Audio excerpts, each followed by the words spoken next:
नमस्कार, मैं हूं अंकुर और आप देख रहे हैं सत्य हिंदी का सुबह 9 बजे का बुलेटिन की बड़ी खबरें जाने उससे पहले जान लेते हैं 5 बड़ी हेडलाइंस। इजराइल में हुआ सर्वे, इजरायली जनता बोली हम ईरान से जंग नहीं जीते। ट्रंप की ईरान को खुली चेतावनी, बोले जहाजों पर लदे घातक हथियार करेंगे बड़ा हमला। शांति वार्ता के लिए पाकिस्तान पहुंचा ईरान का डेलीगेशन, स्पीकर कालीबाफ कर रहे नेतृत्व। ट्रंप की घुड़की के बाद लेबनान पर झुके नेतन्याहू, फोन पर तीखी बहस, दिया अल्टीमेटम। भारत सरकार लोकसभा की सीटों को 543 से बढ़ाकर 816 करना चाहती, भड़के खड़के। इजराइल की जनता को नहीं लगता कि वो ईरान से जंग जीत गए हैं। वहां कई ताजा सर्वे में चौंकाने वाली बात सामने आई। ज्यादातर इजरायली लोग मौजूदा युद्ध विराम के सख्त खिलाफ नजर आ रहे हैं। चैनल 13 के सर्वे के मुताबिक सिर्फ 33% लोग अपनी जीत मान रहे हैं। वहीं करीब 28% लोगों का मानना है कि जंग ईरान जीता है। एक अन्य सर्वे में तो जीत का आंकड़ा गिरकर 25% रह गया है। आधे से ज्यादा इजरायली चाहते हैं कि ईरान के खिलाफ जंग जारी रहनी चाहिए। लोगों का मानना है कि इस अधूरे युद्ध विराम से इजराइल की स्थिति बिगड़ी है। प्रधानमंत्री नेतन्याहू के लिए ये नतीजे किसी बड़े झटके से कम नहीं, क्योंकि वो बार बार दावा कर रहे थे कि उन्होंने ईरान को धूल चटा दी है। नेतन्याहू ने वादा किया था कि वो मिडिल ईस्ट का चेहरा बदल देंगे, लेकिन उनकी अपनी जनता ही अब उन पर भरोसा नहीं कर पा रही है। चुनाव के साल में ये सर्वे नेतन्याहू की कुर्सी हिला सकते हैं। वहीं इस्लामाबाद में शनिवार को ईरान के साथ शांति वार्ता है, जिस पर ट्रंप लगातार ईरान को धमका रहे हैं। शांति नहीं हुई तो ट्रंप ईरान पर अब तक का सबसे बड़ा हमला करेंगे। अमेरिकी राष्ट्रपति ट्रंप ने ईरान को यह खुली चेतावनी दे दी है। उन्होंने साफ कहा कि अगर समझौता नहीं हुआ तो दोबारा जंग शुरू होगी। ट्रंप के मुताबिक इस बार हमला पहले से कहीं ज्यादा खतरनाक होगा। उन्होंने न्यूयॉर्क पोस्ट से कहा कि हमने अपनी तैयारी पूरी कर ली है। अमेरिकी जहाजों पर दुनिया के सबसे बेहतरीन हथियार और गोला बारूद लदे हैं। ट्रंप ने बताया कि ये हथियार पिछली बार से कहीं भी ज्यादा ताकतवर हैं। उन्होंने कहा कि अगर डील फेल हुई तो हम इनका बहुत प्रभावी इस्तेमाल करेंगे। इस बीच बातचीत के लिए उपराष्ट्रपति जेडी वेंस पाकिस्तान पहुंच रहे हैं। ट्रंप का मानना है कि अगले 24 घंटों में सब कुछ साफ हो जाएगा। उन्होंने ईरान की बातों पर गहरा शक भी जताया। ट्रंप बोले कि हमें नहीं पता कि वो सच कह रहे हैं या झूठ। हमारे सामने वो कहते हैं कि सारे परमाणु हथियार खत्म कर रहे हैं, लेकिन बाहर प्रेस में जाकर वो यूरेनियम बढ़ाने की बात करते हैं। अब देखना होगा कि अगले 24 घंटों में जंग रुकती है या शुरू होती है। शांति वार्ता से पहले ट्रंप जहां ईरान को धमकी दे रहे हैं, वहीं अमेरिकी उपराष्ट्रपति जेडी वेंस का कहना है कि वो ईरान के साथ सकारात्मक बातचीत की उम्मीद कर रहे हैं। ये बात उन्होंने शांति वार्ता के लिए पाकिस्तान रवाना होने के वक्त कही। उन्होंने साफ किया कि अगर ईरान ईमानदारी दिखाएगा तो हम दोस्ती का हाथ बढ़ाएंगे। लेकिन वेंस ने साथ ही ईरान को एक कड़क चेतावनी भी दे दी। उन्होंने कहा कि अगर ईरान ने हमें घुमाने या चाल चलने की कोशिश की तो उन्हें हमारी तरफ से कोई ढील या नरमी नहीं मिलेगी। वेंस के मुताबिक हम बातचीत को सफल बनाने की पूरी कोशिश करेंगे।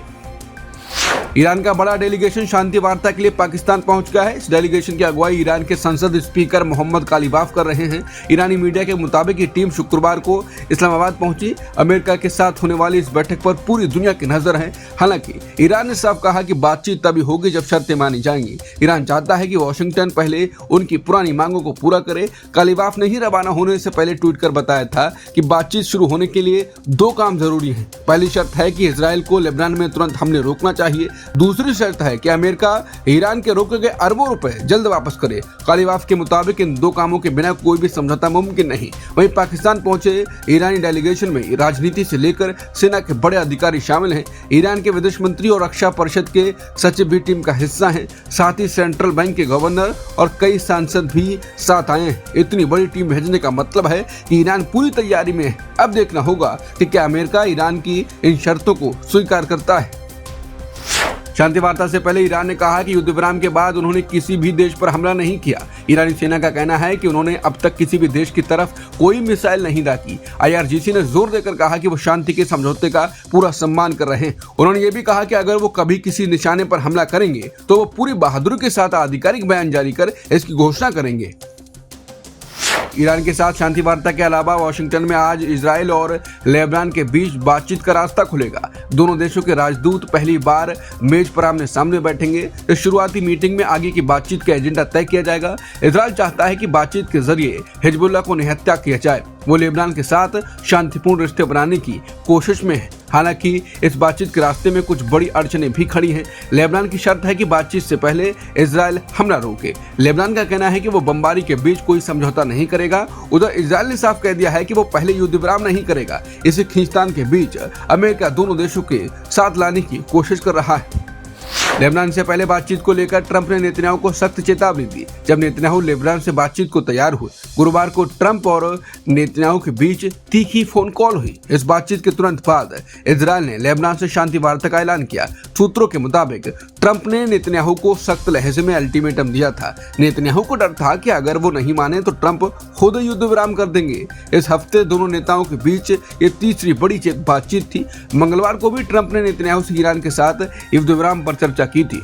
तब नेतन्याहू ने लेबनान को इस समझौते से अलग रखने की मांग की थी। हालांकि नेतन्याहू के दफ्तर ने इस तीखी बातचीत को फेक न्यूज बताया। उनका कहना है कि दोनों नेताओं के बीच आपसी सम्मान और दोस्ती बरकरार है। इजराइल से बातचीत के बीच हिजबुल्लाह ने इजराइल के खिलाफ आखिरी सांस तक लड़ने का ऐलान कर दिया।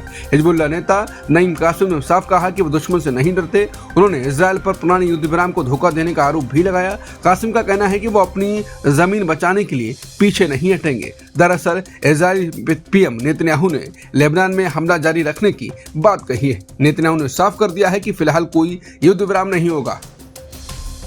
चारों तरफ से घिरे इजराइल ने अपने इमरजेंसी सेंटर से स्पेन के अधिकारियों को बाहर कर निकाल दिया।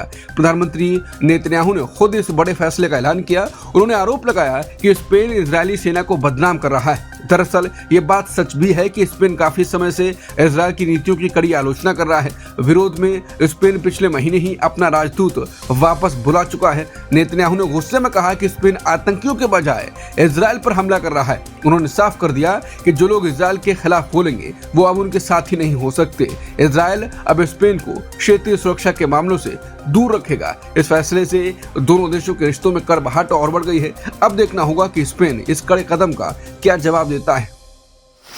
ब्रिटिश पीएम कीर स्टारमर ने अपनी नाराजगी जाहिर करते हुए ट्रंप की तुलना पुतिन से कर दी। खाड़ी देशों के दौरे पर गए स्टारमर इस वक्त ट्रंप से काफी खफा नजर आ रहे हैं। उन्होंने कहा कि पुतिन और ट्रंप की हरकतों से दुनिया भर में महंगाई बढ़ रही है। उन्होंने कहा कि मैं इस बात से पूरी तरह ऊब चुका हूं कि दुनिया भर में पुतिन या ट्रंप की हरकतों की वजह से हमारे देश के परिवारों और कारोबारों के बिजली पानी के बिल कभी ऊपर तो कभी नीचे आ रहे हैं। ब्रिटिश पीएम ने लेबनान पर हो रहे इजरायली हमलों की भी जमकर निंदा की। उन्होंने कहा कि लेबनान में जो कुछ हो रहा है उसे तुरंत रोकना चाहिए।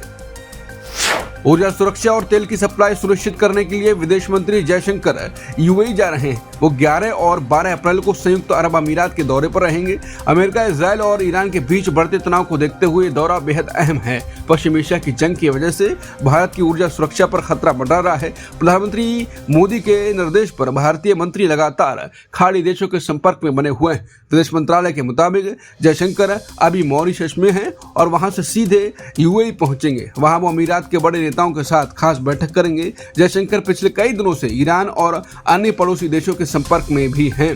भारत अपनी ऊर्जा जरूरतों को पूरा करने के लिए हर संभव कूटनीतिक कदम उठा रहा है। लोकसभा सीट बढ़ाने के सरकार के प्लान के खिलाफ कांग्रेस ने मोर्चा खोल दिया। शुक्रवार को कांग्रेस वर्किंग कमेटी की बैठक में इस मुद्दे पर गंभीर चर्चा हुई। सरकार 2011 की जनगणना के आधार पर सीटों का नया बंटवारा करना चाहती है। कांग्रेस अध्यक्ष मल्लिकार्जुन खड़गे ने कहा इस बदलाव के बड़े नतीजे होंगे। दरअसल सरकार लोकसभा की सीटों को 543 से बढ़ाकर 816 करना चाहती है।